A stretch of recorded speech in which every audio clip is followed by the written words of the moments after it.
Hi, it's Emily Comark with the special education interviews. I finally got a hold of everyone and got those conducted. So here is the reflection. First, we started with the child find procedures and the screening tools.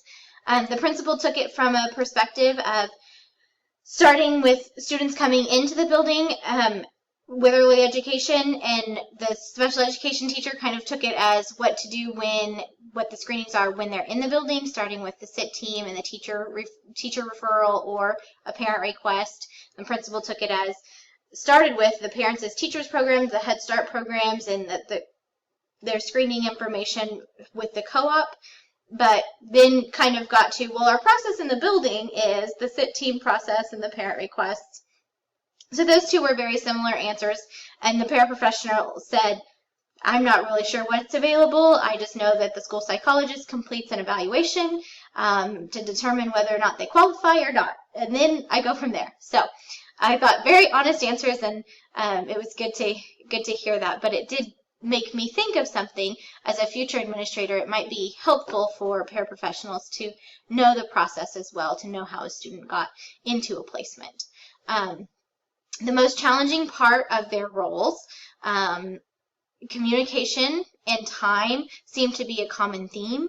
The principal and the paraprofessional talked about the communication amongst staff members and being able to share or offer suggestions or ask for help. And overextending staff members for the principal. We are a part of a co-op, and we have several staff members that serve 9 different school buildings. So our special education staff is spread very thin. And then the special education teacher really talked about the time to complete IEPs, the paperwork, as well as teach, scheduling paras and pull out, and documenting all of the progress for their goals.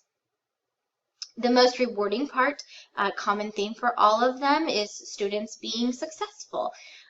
Whether it's successful with the accommodations and modifications put in place, or successful as far as being able to exit special education services.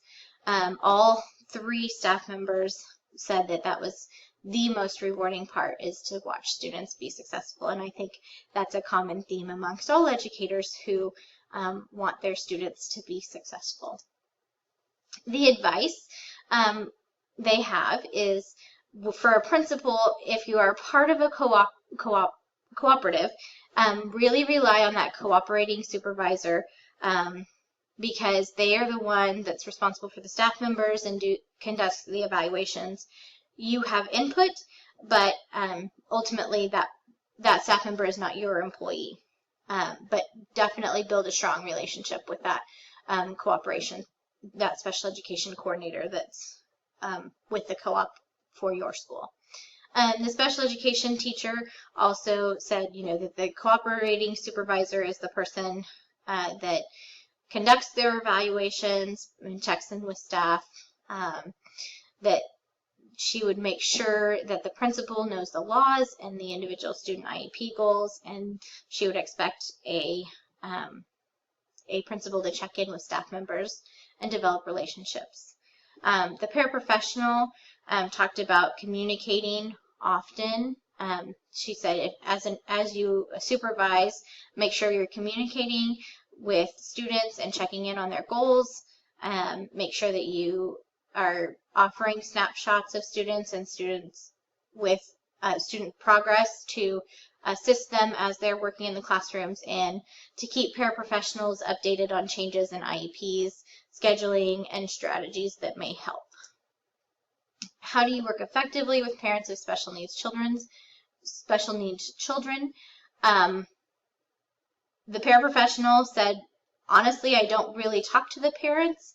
I don't have much communication at all, but if I did, it would just be offering some observation before an IEP meeting for documentation. But she said, but the principal and the special education teacher both talked about the importance of building a strong relationship with parents and building that trust. Unfortunately, they both had mentioned in our conversation the fact that special education can still have a negative tone or parents have a perception of special education being a negative thing for their child. And so really trying to combat that in the sense of a positive and changing the conversation into these supports in place will definitely support your child, and kind of change that, but without a strong relationship and foundation and trust, that those conversations can be very difficult. How do you work with regular education teachers with students with special needs? The principal just said make sure that you're working with the special education teacher and the regular education teacher, make sure that they're working together, make sure that the plans are being followed and that the students are getting their support time. The special education teacher said, offering the IEP at a glance, working with them to schedule their times, communicating, sharing progress and data collection, offering suggestions and asking for input for the IEPs. And the SIP process is valuable for all departments, and that's kind of before we get to an IEP. The paraprofessional said just supporting the identified student and sticking to their goals, supporting the teacher with whatever the student needs, and offer your support. But she said, remember, the main communication should be between the classroom and the special education teacher. She said, my role is to be there for the student, but the communication, we need to communicate, but there also needs to be main communication between the special education teacher and the classroom teacher. I can't be the third party. So I thought that was really good insight for the paraprofessional to share. What advice do you have for a first-year administrator? The principal was document, document, document. Remembering that this is a big deal, special education is a big deal, it is a legal document, and you have to be willing to follow up and make sure that the student is getting what they need and those accommodations set forth in their IEP. The special education teacher said that, you need, as a first-year administrator, rely on the cooperative or other colleagues if you're not a part of a cooperative for advice and answers to questions you do not know the answer to. She said, do not assume that things are being taken care of. You have to check in to make sure the accommodations are in place and that staff members are working towards those goals with students. She said, it sounds silly, but read the documents before you get to meetings. And I can imagine that probably happened, and some administrators may not have been aware of what was going to be discussed in that meeting. But so I thought that was good advice as well. Educate yourself, stay abreast of the changes that come in special education, and communicate those changes to special education staff. The paraprofessional said she would like to offer advice as far as getting to know the students with IEPs and make sure you understand what their student needs are, and communicate with staff and parents when changes are made, and to support the staff decisions. She said one of the things that she thinks is key is that administrators communicate with staff and parents when changes are made. She said sometimes changes are made and it just gets lost in the shuffle. How do you describe the role of the special education teacher and administrator? The principal discussed overseeing IEPs and 504 meetings and paperwork and real programming, scheduling times, and spreading staff members throughout the building to cover all bases. But she said, if you're a part of a cooperative, work with that cooperative and make sure you have everything in line to cover what they need you to cover as the building administrator.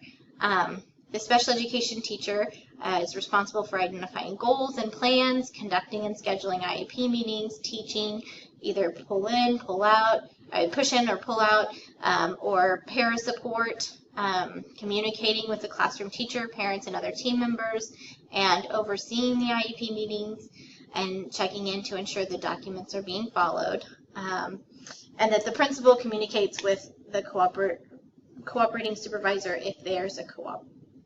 And the paraprofessional said, that the special education teacher plans and implements IEPs, schedules paraprofessionals and lessons, and that the principal makes sure that legal issues are covered. It was really neat to see the array, or hear the array of conversation coming from all three individuals. What characteristics do you seek in aspiring administrators with regards to special education? The principal said someone who's focused on the students, can build relationships, can share information, but is willing to ask questions and seek information. The special education teacher wants someone who's knowledgeable, an effective communicator, someone who is present in the conversation. And I thought this really, I asked her to go into more detail, and she said, I want an administrator who not only has read the documents before we get to an IEP meeting, but is active in the conversation, has some time throughout the day or throughout the building, has observed those students, and is actively participating, not just signing a document. And so that was really neat for me to hear, and I thought that's really good advice for me as an administrator to take away and move forward with. So that was something I wanted to emphasize. And then the paraprofessional said, someone who's willing to listen or celebrate student success, someone who's approachable, and someone who makes sure that the special education and regular education departments are not treated differently. And I personally have not observed that in my building, but I could see where there may be some feelings that general education teachers are doing this and paraprofessionals aren't getting the same thing or able to do the same amount of things. And so just making sure that I'm aware of that as a building administrator. Reflecting on what I would want to take away from this as a future administrator, there are some key things that stood out to me. Communication is key. Making sure that I'm communicating effectively with parents, staff, and students is important. The other thing that's important is being present in decisions, being aware of students, and being knowledgeable about what their needs are and what modifications they have. It's important that I know my role as far as what's expected from a special education teacher and what's expected if my district's a part of a co-op, what my responsibilities are and what my roles are. It's important that I continue to gain knowledge about special education and continue to learn and grow in that position, as well as communicate changes to staff members. The other thing it's really important is that we continue to work on the perception of special education and make sure that special education is seen as a positive in the sense that we're able to offer students supports and modifications to help them continue to grow and maintain that focus on what is in the students' best interest, what decisions, what needs do they have that we can offer, what programs, what supports, OT, PT, speech, whatever it is simplifying assignments, modifying them, pull out, push in, whatever it is that they need, is that in the best interest of the student? And is everyone building trust and a relationship as a team to support that student? So I look forward to continuing to learn more about how to do that as a leader or potential leader in a building. So thank you for listening, and I thought this was a great assignment because I actually got to have 3 conversations that were very different but gave me a lot of insight as I work towards becoming an administrator.